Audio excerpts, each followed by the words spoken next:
Olá, hoje eu vou contar a primeira história do Mulheres que Inspiram Ação. Eu acho que a gente vai começar com chave de ouro. Eu estou muito orgulhosa de começar essa história com essa história.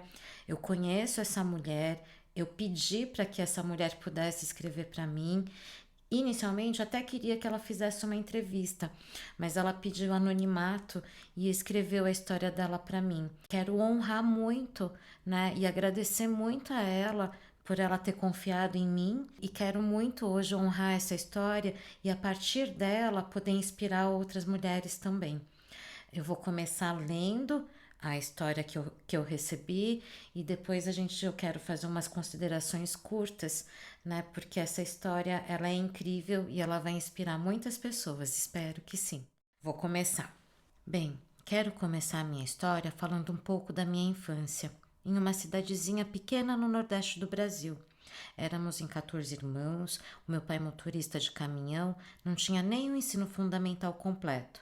E a minha mãe, dona de casa analfabeta, nem o nome dela ela sabia escrever. Não tínhamos luxo, nem brinquedos caros, mas corríamos e tomávamos banho nas raras chuvas que molhavam o chão do sertão, e isso para nós era uma festa. À noite, nos reuníamos na rua com os amigos brincando de roda e de se esconder.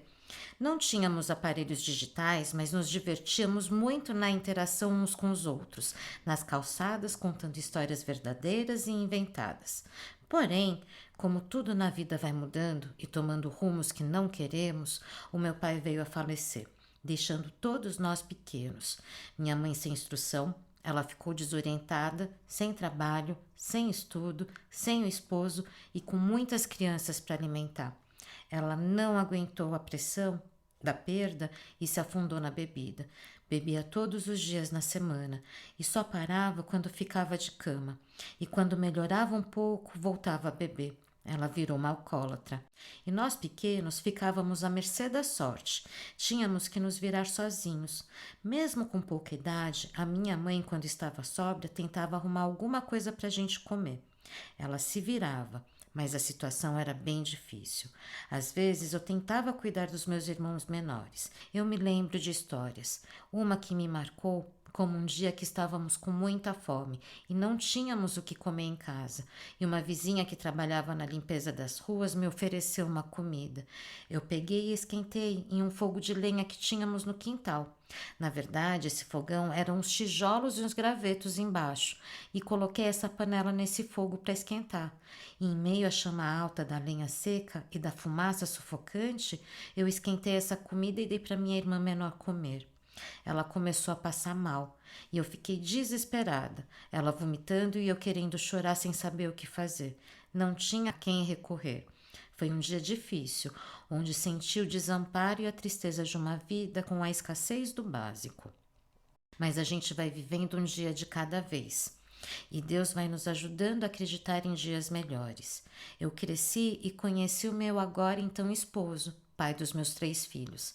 Eu casei com 18 anos e fui embora com ele morar no interior da Bahia, em uma cidadezinha pequena. Mas a vida na Bahia também não foi boa. Meu esposo trabalhava em uma serralheria, onde o dinheiro que ganhava não dava nem para pagar o aluguel de uma casa de moradia popular que a gente alugou. Mas seguíamos nos esforçando para pelo menos pagar o aluguel e comprar algo para comer. Um dia, essa serralheria foi fechada e tivemos que ir embora de onde estávamos e morar na casa da minha sogra. Porém, eu decidi voltar para Pernambuco, afinal, eu pensei que casando e indo morar na Bahia seria melhor para mim. Mas o meu sonho de uma vida melhor estava virando um pesadelo. E falando com meu primo no telefone do meu desejo de voltar para Pernambuco, ele me falou: "Por que você não vai para São Paulo? Que seria bom para gente." E viemos comendo pão com mortadela em todo o trajeto no caminho, porque não tínhamos dinheiro para almoçar ou comprar outro alimento para gente. Bem, chegando em São Paulo, ficamos na casa da minha irmã. O meu esposo ficou procurando trabalho e eu ficava em casa trabalhando, fazendo uns bordados. Depois de 9 meses, meu esposo arrumou trabalho e no mês seguinte eu fiquei grávida da minha primeira filha. O que eu pensava em terminar os estudos, porque até então eu só tinha até a sexta série do ensino fundamental, eu fui deixando isso para trás e passei a me dedicar ao esposo, à filha e à casa. O meu esposo, nesse tempo, ele já não aceitava mais que eu estudasse e nem que eu trabalhasse. Sempre me falava que eu não precisava e que seria melhor eu ficar em casa. E fui deixando os meus sonhos de um dia terminar os meus estudos. E assim foi indo. Não saía de casa para lugar nenhum. E sempre que precisava sair, o meu esposo me levava e trazia. Ele fazia questão e eu passei a ter medo de sair só. Ele me falava dos perigos da cidade grande e eu pensava que era melhor ficar em casa mesmo. Porém, o desejo de estudar e me sentir útil falava alto em mim e comecei a me incomodar. E passei a falar com meu esposo que gostaria de voltar a estudar e ele não me apoiava. Ele falava que para que estudar? Que eu não precisava e nem trabalhar. E eu com esse desejo no meu coração. Mas em meados de 2012, já com os meus 3 filhos, eu resolvi me matricular no EJA. Comecei com medo de não conseguir, porque desde os meus 18 anos que eu tinha parado de estudar e eu já estava com 33 quando eu voltei. Cheguei na sala de aula meio receosa, tipo com vergonha. Enfrentei e logo já tinha feito amizade com os colegas e professores da sala, que gostavam muito de mim e me falavam que eu era muito inteligente e me incentivavam a estudar. Porém, quando estava na aula, tudo certo. Eu adquiria conhecimento, eu me desenvolvia como pessoa. Porém, quando voltava para casa, era penoso. O meu esposo, ele não aceitava a minha volta à escola e fazia de tudo para que eu parasse. Ele tinha muitos ciúmes e todos os dias, normalmente, eu voltava para casa chorando devido aos ciúmes sem motivos que ele tinha. Porém, eu chorava e no dia seguinte eu estava de volta na escola. Eu não faltava nenhum dia e nem no sarau, porque eu estava maravilhada, pois um mundo novo de possibilidades estava se abrindo para mim, diante dos meus olhos, e eu estava fascinada. Eu, mesmo sem apoio, eu não estava disposta a parar. Comecei a experimentar o que nunca tinha experimentado. A sensação de fazer algo por mim, de ter novos relacionamentos de amizade, me faziam querer conhecer mais do mundo que eu não conhecia. Lembro de algo que me marcou muito no tempo do EJA. O nosso professor de história falou que na Semana da Cultura teríamos um passeio e nós iríamos para o cinema. E ele falou para mim: Você vai? E eu fiquei maravilhada, eufórica, porque aos 33 anos eu nunca tinha ido ao cinema. Eu falei para ele que eu nunca tinha ido. E aí então ele falou: "Então você tem que ir para o cinema". Eu não acreditava que iria para o cinema, que eu um dia poderia ir ao cinema. O meu esposo, ele não gostou da ideia, mas eu fui. Expliquei que faria um trabalho baseado no filme e fui mesmo sem aprovação. E foi tão lindo. Vimos o filme da vida do Luiz Gonzaga. Curti cada parte do filme e voltei para casa feliz por ter tido essa experiência de vida, de mundo, de viver o que eu não tinha. Os meus professores, eles enxergavam potencial em mim, mas eu não tinha essa visão. Acreditavam em mim quando nem eu mesma pensava que podia e me falaram: faz o Enem, você é inteligente. E eu pensei, relutei, mas fui e fiz. E para minha surpresa, tirei notas muito boas e consegui eliminar o ensino médio e ganhar uma bolsa de psicologia 100% do ProUni. E aí foi outra etapa bem difícil, porque mesmo tendo feito o Enem e tirado boas notas, eu não me considerava capaz de fazer uma faculdade. Ainda não acreditava em mim. Eu pensava: quem? Eu? Não, eu não sou capaz. Não sei nem andar em São Paulo. Aos 33 anos, fui comprar um bilhete de metrô e comprei o de trem porque eu não saía e não sabia que eram diferentes. Então, fiquei lá na catraca querendo passar com um bilhete de trem, sendo que já morava aqui há mais de 10 anos em São Paulo. Sempre pensava que nenhum dos meus irmãos fizeram faculdade. Como que eu vou fazer? E esses pensamentos me jogavam para baixo. Eu ficava insegura em relação à faculdade, mas, no entanto, o desejo de me desenvolver crescia dentro de mim. Eu queria estudar mais. Eu queria abraçar esse mundo do conhecimento que se abria para mim. Primeiro dia de aula na faculdade chegou e eu com muitos medos. Medo de falhar, de não conseguir acompanhar os colegas, enfim, medos. Eles permeavam minha mente todos os dias e todos os dias eu lutava contra eles e contra as vozes que me falavam para eu desistir. Insistir e seguir mesmo com os medos ou apesar dos medos. No meio do curso, mais uma luta se levantou.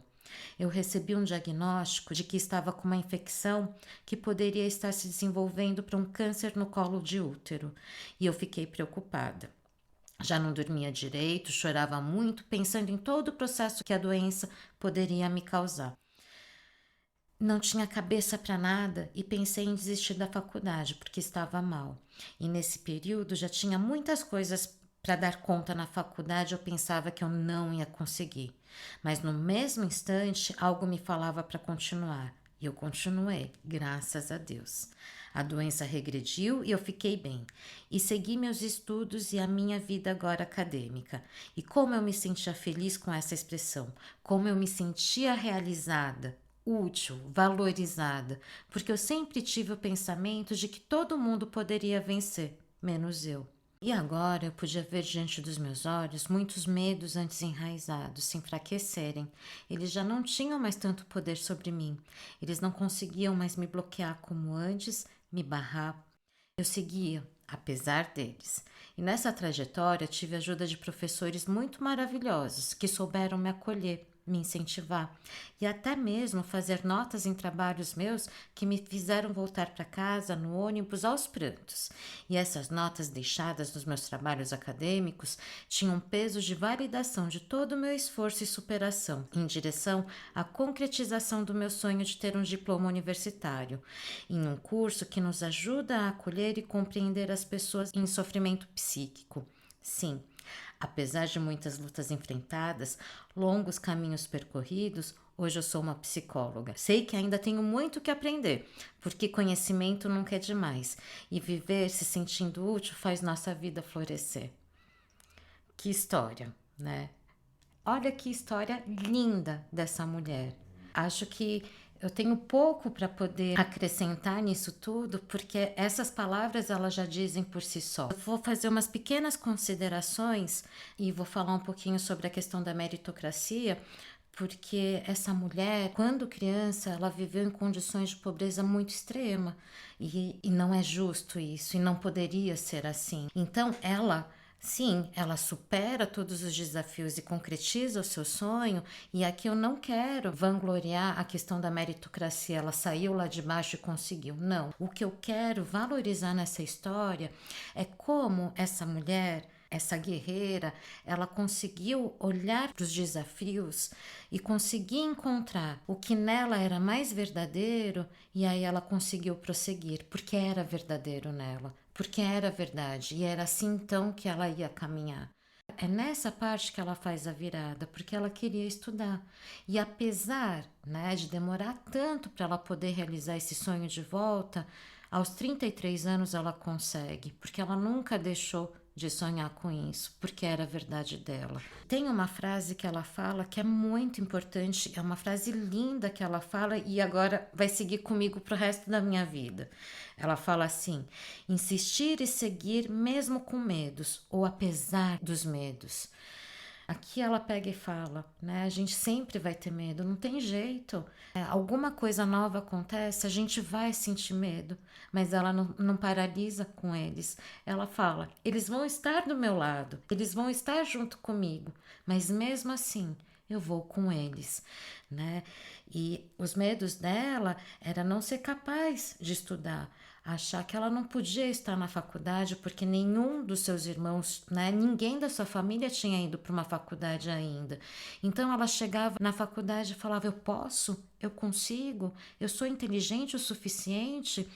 E também uma coisa muito interessante nessa história toda é que, ainda bem, porque não é sempre assim, na maioria das vezes não é assim, ela conseguiu encontrar professores desde lá do EJA até a faculdade que puderam incentivar, que conseguiram, né, enxergar nela todo o potencial, e a partir disso, né, ela conseguiu se espelhar e poder pegar e falar: sim, eu tenho esse potencial. Eu sou inteligente e eu sou capaz. E eu posso seguir, mesmo com os medos. É bárbaro isso, e eu acho que isso é muito inspirador na história dela. Que a gente tem que levar isso como lição. E, junto disso tudo, a questão do marido, né? E o quanto nessa história toda, desde quando ela chega e ele não querer que ela estude, que ela não trabalhe, falando que São Paulo também era uma cidade muito perigosa e ela passa a ter medo, né? Então fica uma situação em que parece que esse marido ele tem um cuidado em relação a ela passa a acreditar, né? É um cuidado que ele tem, mas só que é um cuidado que aprisiona, né? É um cuidado que incapacita, né? E por um tempo ela acredita nisso, ela tem medo de, né, sair em São Paulo, mas de novo, a verdade, no que ela acreditava, no sonho dela, que era estudar. E ela não deixou isso morrer. E mesmo, né, com esses empecilhos, esses obstáculos, ela foi. Ela foi e hoje ela é psicóloga. Ela conseguiu e continua trilhando o caminho dela. Essa história é linda e tenho um orgulho tremendo de poder contar essa história para vocês. Eu tenho um orgulho tremendo também de ter conhecido essa mulher. Muito, muito, muito obrigada e gratidão.